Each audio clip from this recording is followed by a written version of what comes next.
ଶିମିଳିପାଳ ଫେରିଛି ବାଘୁଣୀ ଜିନତ। ଶିମିଳିପାଳ ଫେରାଇ ଆଣିବାକୁ ଚିଠି ଲେଖିଥିଲା ଏନଟିସିଏ। ଅଲିପୁର ଚିଡ଼ିଆଖାନାରୁ ଶିମିଳିପାଳ ଫେରିଛି ବାଘୁଣୀ ଜିନତ। ସ୍ୱାସ୍ଥ୍ୟ ପରୀକ୍ଷା ପରେ ସ୍ୱତନ୍ତ୍ର ବ୍ୟବସ୍ଥାରେ ଅଣାଯାଉଛି।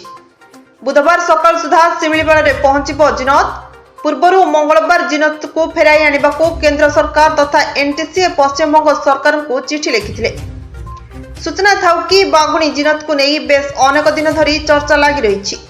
ମହାରାଷ୍ଟ୍ରରୁ ଶିମିଳିପାଳକୁ ଅଣାଯିବା ପରଠାରୁ ହିଁ ଜିନତକୁ ନେଇ ଲାଗି ରହିଛି ଚର୍ଚ୍ଚା।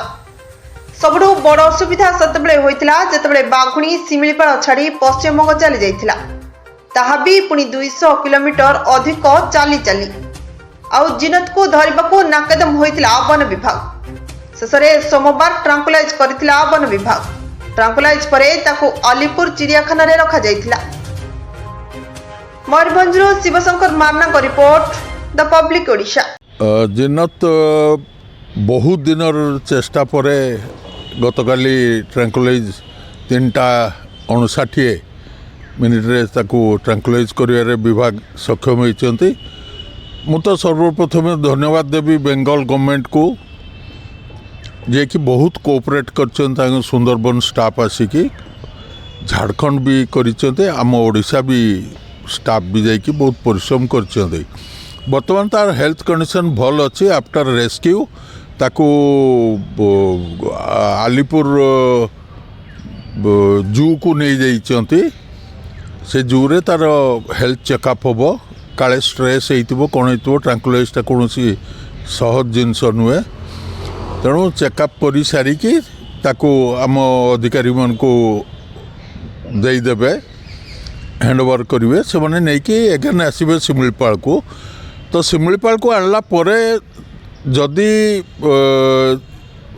ताको गोटे लंबा समय 2-2.5 मास एनक्लोजर रखिकी शिमिलिपाल जीवजंतु शिमिलिपाल जंगल विषय जानिबार सुजोग देबे, मिसिबार सुजोग देबे, ताहले हुए तो सेटा सक्सेस हो पारे।